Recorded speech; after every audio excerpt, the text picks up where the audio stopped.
दोस्तों, हम बचपन से सुनते आ रहे हैं कि इस पूरे संसार को भगवान ने बनाया है। लेकिन अगर हम विज्ञान की माने तो इस पूरे संसार का निर्माण अपने आप ही हुआ है, यानी इसमें किसी की भी कोई भूमिका नहीं है। वहीं अगर हम दुनिया में मौजूद धर्मों में रहने वाले लोगों की बात करें तो उनके मुताबिक इस संसार को भगवान चला रहा है।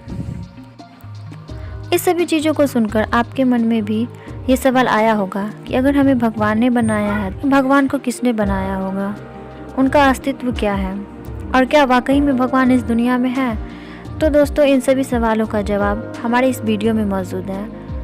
बस वीडियो में हमारे साथ बने रहें। मान लीजिए अगर आपको कोई अचानक से आकर कहे कि आपका घर किसी ने बनाया नहीं, वो अपने आप ही बन गया।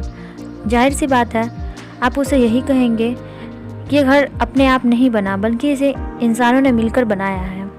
इतने पर ही सामने वाला बंदा कहने लगे कि इसे साबित करो कि इसे इंसानों ने कैसे बनाया है। तो आप कैसे साबित करेंगे? अब दोस्तों, इस शब्द को साबित करने के लिए एक ही चीज़ है, वो है व्यवस्था। अगर आपके पास चीज़ों की अरेंजमेंट मौजूद है तो आप किसी भी चीज़ का निर्माण कर सकते हैं। और जब बात व्यवस्था की आती है तो व्यवस्था कभी भी अपने आप नहीं बन सकती। तो अब जाहिर सी बात यह है कि अगर आप अपना घर बनाते हैं तो उसे आप अपनी व्यवस्था के आधार पर बनाते हैं। बाहर आने जाने के लिए दरवाजे बनाते हैं, हवा आने के लिए खिड़की बनाते हैं। आप अपनी व्यवस्था की सारी चीज़ें रखते हैं।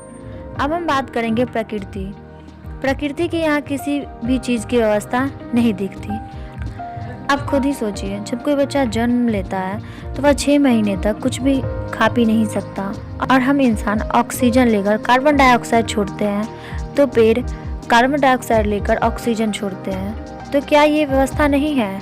यानी कि हम इंसान जिंदा रहने के लिए दोनों एक दूसरे पर निर्भर रहते हैं। वही ज़्यादा गर्मी रहने पर वर्षा होती है।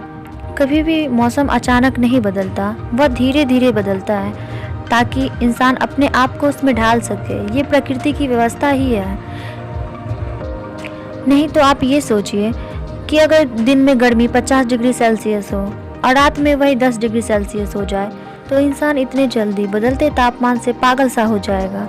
लेकिन आज तक ऐसा नहीं हुआ क्योंकि प्रकृति अपनी व्यवस्था बनाए रखी है।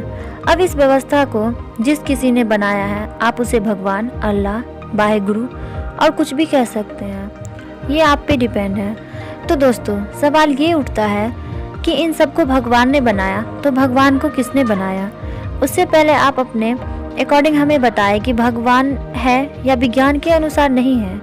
ये आप हमें कमेंट में ज़रूर बताएं। तो हम आते हैं उस सवाल पर जिसका जवाब जानने के लिए आप बेसब्री से इंतज़ार कर रहे हैं।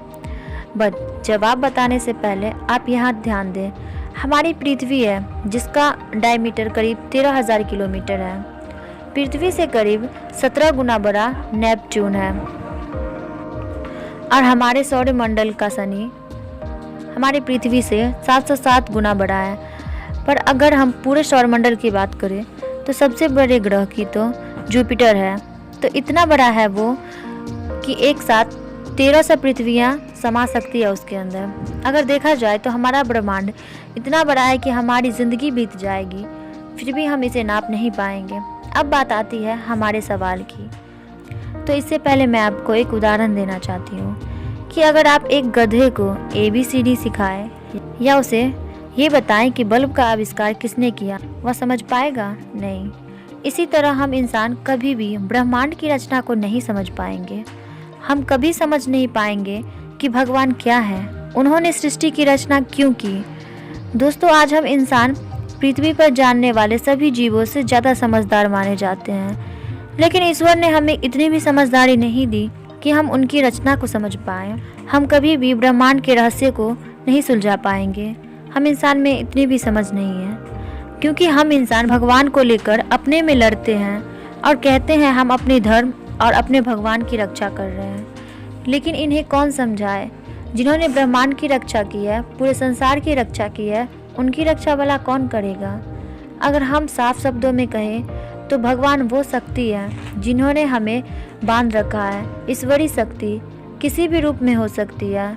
उम्मीद है आप समझ गए होंगे कि भगवान का स्वरूप है भी और नहीं भी।